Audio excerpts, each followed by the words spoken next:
Hi friends, ఈ వీడియోలో మనం మాట్లాడుకునే టాపిక్ ఏమిటంటే దేవుడు ఎవరు, హూ ఈజ్ గాడ్. మీరు పుట్టిన రోజు నుండి ఈ రోజు వరకు కొన్ని లక్షల సార్లు దేవుడు అనే పేరు వినే ఉంటారు. గుడిలలో, మసీదులలో, చర్చెస్లో, పుస్తకాలలో లేదా మీ అమ్మగారి నోట్లో నుండి ఇలా ఎన్నోసార్లు దేవుడు అనే పేరు మీరు వినే ఉంటారు. అయితే ఎప్పుడైనా మిమ్మల్ని మీరు ప్రశ్నించుకున్నారా, దేవుడు నిజంగా ఉన్నాడా? ఉంటే ఆయన ఎవరు, ఎలా ఉంటాడు, అసలు ఏ దేవుడు నిజమైన వాడు? The biggest question in all of human history ఏంటంటే హూ ఈజ్ గాడ్.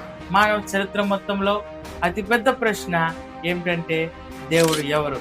ఈ ప్రశ్న జవాబు తెలుసుకోవడానికి మానవ జాతి వేల సంవత్సరాల నుండి ప్రయాసపడుతుంది. ఈ ప్రశ్న వలన ఎన్నో యుద్ధాలు జరిగాయి, రక్తం పారింది, ఫిలాసఫర్లు చనిపోయారు, శాస్త్రవేత్తలు ఎన్నో ప్రయోగాలు చేశారు, మతాలు ఎన్నో వాదనలు వాదించాయి. అయితే ఈ వీడియోలో మనం సత్యాన్ని వెతకబోతున్నాం. అంతేకాదు, సత్యాన్ని మనం తెలుసుకోబోతున్నాం. ఈ సత్యాన్ని తెలుసుకోవాలంటే వీడియోని స్కిప్ చేయకుండా ఆఖరి వరకు చూడండి. ఎందుకంటే ఇది మీ లైఫ్లో ఉన్న బిగ్గెస్ట్ క్వశ్చన్కి ఆన్సర్ ఇవ్వబోతుంది.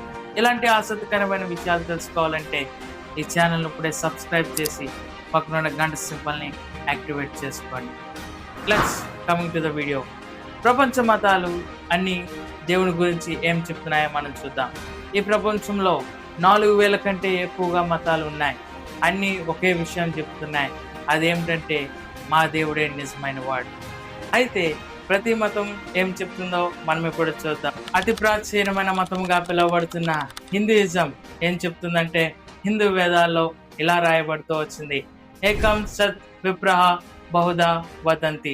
దానికి అర్థం దేవుడు ఒకడే కానీ వేల రూపాల్లో వ్యక్తమవుతాడని చెప్తుంది. బ్రహ్మ, విష్ణు, శివుడు అందరూ ఒకే పరమాత్ముని యొక్క వేరు వేరు శక్తులని హిందూయిజం మనకు తెలియపరుస్తుంది. రెండవదిగా మనం చూస్తే ప్రపంచంలో అత్యధికంగా అనుసరించే మతాలలో ఒకటిగా పిలువబడే ఇస్లాం మనకి ఏం తెలియపరుస్తుందంటే, అల్లా ఒకడే దేవుడు, ఆయనకి ఎటువంటి రూపాలు లేవు, ఆయనే సృష్టికర్త, ఖురాన్ ఆయన యొక్క మాటలు, మహమ్మద్ ప్రవక్త అల్లా పంపించిన ప్రవక్తగా వాళ్ళు నమ్ముతారు. మూడవదిగా క్రిస్టియానిటీ మనకేం చెప్తుందంటే, గాడ్ బికమ్ హ్యూమన్, దేవుడే మానవుడయ్యాడని చెప్తుంది. క్రైస్తవుల ప్రకారం దేవుడు ఒక్కడే, ఆయనే సృష్టికర్త, కానీ ఆయనకి 3 వ్యక్తిత్వాలు ఉంటాయని చెప్తుంది. మొదటిగా తండ్రి, రెండవదిగా కుమారుడు, మూడవదిగా పరిశుద్ధాత్ముడిగా, త్రిత్వంగా ఆయన దేవుడిగా ఉన్నాడని క్రైస్తవత్వం తెలియపరుస్తుంది. ఆశ్చర్యకరమైన విషయం ఏంటంటే, దేవుడు మనిషి రూపంలో రావటం. ఆయన ఈ లోకంలో జీవించాడు, బోధించాడు, మన పాపముల కొరకు శిలువలో మరణించాడు, 3వ దినాన ఆయన మృతుల్లో నుండి లేచిన వాడు ఉన్నాడు. క్రైస్తవం చెప్పేది ఏమిటంటే, దేవుడు మీకు దూరంగా లేడు, దేవుడు మీకోసం మీ దగ్గరకు వచ్చాడని. అయితే ప్రపంచంలో మరికొన్ని మతాలు, జూడయిజం ఏం చెప్తుందంటే, దేవుడు ఒక్కడే, ఆయనే యెహోవా, ఆయనే సృష్టికర్త అని జూడయిజం చెప్తుంది. బౌద్ధిజం మనం చూస్తే వాళ్ళు ఏం చెప్తారంటే, వ్యక్తిగతంగా ఎటువంటి సృష్టికర్త లేడు, అష్టాంగ మార్గాల ద్వారా జ్ఞానోదయంపై దృష్టి పెట్టాలని బుద్ధిజం చెప్తుంది. చూసారా, ప్రతి మతం కూడా ఏదో ఒక దేవుడిని లేదా ఒక అల్టిమేట్ ట్రూత్ని పాయింట్అవుట్ చేస్తుంది. అయితే కొంత సమయం ఈ మతాలన్నీ పక్కన పెట్టి ఈ ఆధునికమైన ప్రపంచంలో సైన్స్ ఏం చెప్తుందో మనం చూద్దాం. శాస్త్రవేత్తలు చాలా కాలం నుండి దేవుడు లేడు, అది ఒక మూఢనమ్మకం అని చెప్తారు. బిగ్ బ్యాంగ్ వల్ల ఈ సృష్టి అంతా ఏర్పడిందని, విశ్వంలో ఒక శూన్యంలో నుండి ఈ సృష్టి అంతా కూడా ప్రారంభమైందని శాస్త్రవేత్తలు చెప్తారు. అయితే శాస్త్రవేత్తలు చెప్తున్న ఈ బిగ్ బ్యాంగ్ థియరీని మనం ఎంతవరకు నమ్మగలం? ఈ విశ్వంలో కనుక మనం చూసుకుంటే గురుత్వాకర్షణ శక్తి, గ్రావిటీ, హీట్, వేడి, వెలుతురు, లైట్, ఇలా అన్ని అచ్చుగుద్దినట్లు జీవం పుట్టడానికి సరిపోయేలాగా అన్ని సెట్ అయినట్టుగా ఉన్నాయి. ఇదంతా బిగ్ బ్యాంగ్ ద్వారానే వచ్చిందని చెప్పగలమా? ఇదంతా కోయాక్సిడెంట్ గా అయిందని అనగలమా? ఖచ్చితంగా కాదు. ఇప్పుడే సైన్స్ కూడా దేవుడు ఉన్నాడని ఒప్పుకోవడానికి అడుగులు వేసేదిగా మనం చూస్తాం. మన శరీరంలో డిఎన్ఏని కనుక మనం చూస్తే మనకు డిఎన్ఏలో 3 బిలియన్స్ లెటర్స్ ఇన్ఫర్మేషన్ దాగి ఉంటుంది. దీన్ని ఒక బుక్గా చేస్తే అది 1000 వాల్యూమ్లు కలిగిన ఎన్సైక్లోపీడియాగా అది అవుతుంది. ఇంత కాంప్లెక్స్ ఇన్ఫర్మేషన్ యాక్సిడెంటల్ గా వచ్చిందా? ఖచ్చితంగా కాదు. దీని వెనక ఒక super intelligence, supernatural power దాగుండడం మనం చూస్తాం. ఇదే దేవుడు ఉన్నాడు, దేవుని వైపు మనల్ని నడిపించేదిగా మనం చూస్తాం. శాస్త్రవేత్తల్లో పేరు పొందిన ఒక గొప్ప శాస్త్రవేత్త ఆల్బర్ట్ ఐన్స్టైన్ ఏమన్నాడంటే, the more I studied science the more I believe God. నేను ఎంత సైన్స్ చదువుతానో నేను అంతగా దేవుణ్ణి నమ్మవలసి వస్తుంది అని ఐన్స్టైన్ చెప్పడం మనం చూస్తాం.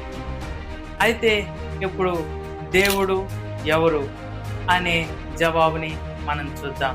దేవుడికి ఉండాల్సిన లక్షణాలు ఏంటో మనం తెలుసుకుంటే దేవుడు ఎవరో అని తెలుసుకోవడం మనకి చాలా సులువైపోతుంది. మొదటిగా ఆయన ఓమ్ని పొటెంట్ గా ఉండాలి, అంటే సర్వశక్తి గల దేవుడుగా ఉండాలి, అన్ని చేయగలవాడుగా ఉండాలి, అసాధ్యమైనది ఏది ఆయనకి ఉండకూడదు. రెండోదిగా మనం చూస్తే ఆయన ఓమ్ని సియంట్, అంటే సర్వ జ్ఞానిగా ఆయన ఉండాలి. ఆయనకి గతం తెలియాలి, వర్తమానం తెలియాలి, భవిష్యత్తు కూడా ఆయనకి తెలిసిన వాడిగా ఆయన ఉండాలి. అంతేకాదు ఆయనకి మన హృదయం కూడా తెలిసిందిగా ఆయనకు ఉండాలి.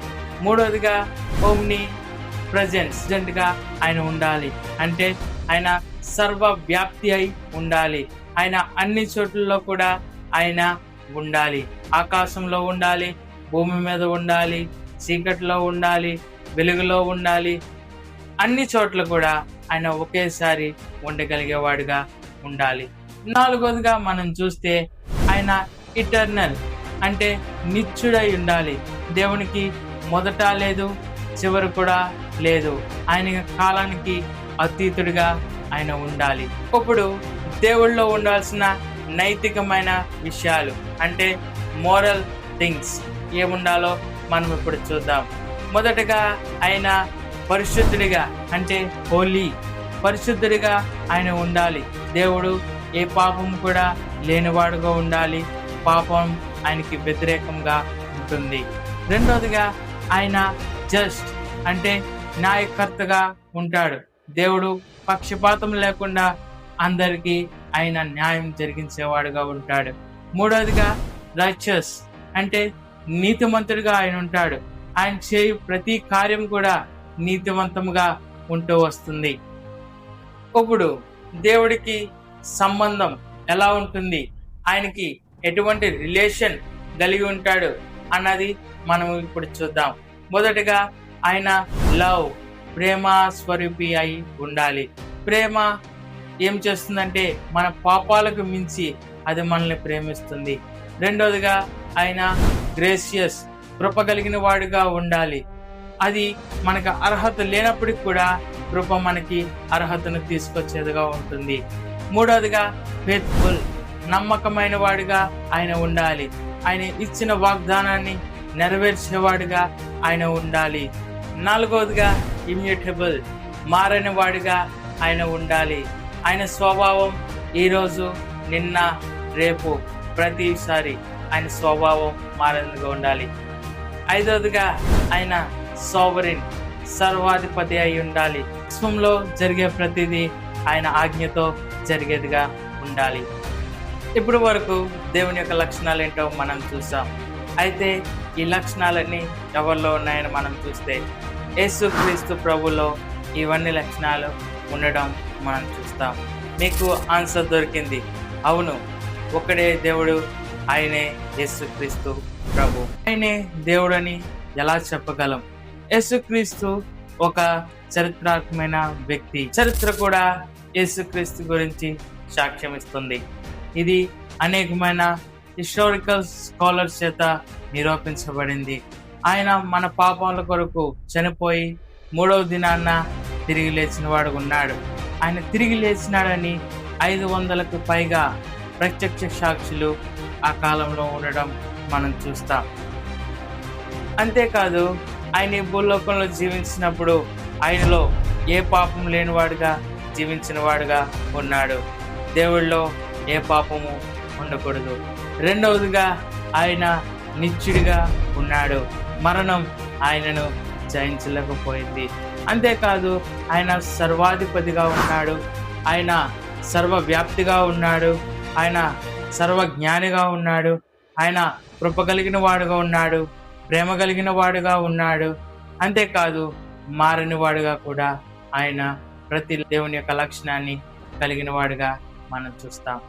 అంతేకాదు, యేసు ఇలా చెప్పారు, నేనే మార్గం, సత్యం, జీవం, నా ద్వారానే తప్ప ఎవరు తండ్రి వద్దకు చేరలేరని. ఇస్లాంలో మహమ్మద్ ప్రవర్తన కనుక మనం చూసుకుంటే, నేను దేవుని చేత పంపించబడిన వాడిని చెప్పుకున్నాడు. బుద్ధిజంలో బుద్ధుని కనుక మనం చూసుకుంటే, నేను జ్ఞానం పొందిన గురువుని అని అన్నాడు. హిందూయిజంలో హిందూ యొక్క ఋషుల యొక్క మాటను మనం గ్రహిస్తే దేవుడు అన్ని చోట్ల ఉన్నాడని చెప్పారు.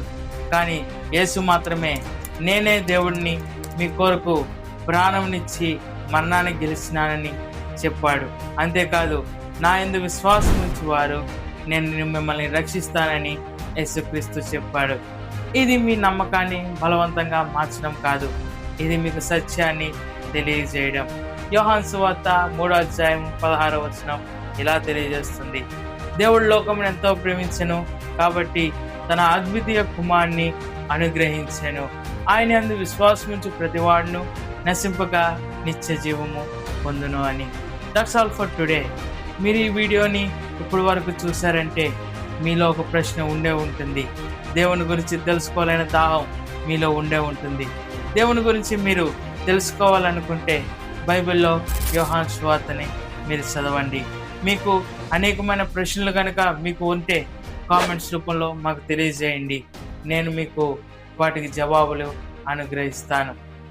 ఈ వీడియో కనుక మీకు హెల్ప్ఫుల్గా ఉంటే మీరు లైక్ చేయండి, సబ్స్క్రైబ్ చేసుకోండి, పక్కనే ఉన్న గంట సింబల్ని యాక్టివేట్ చేసుకోండి.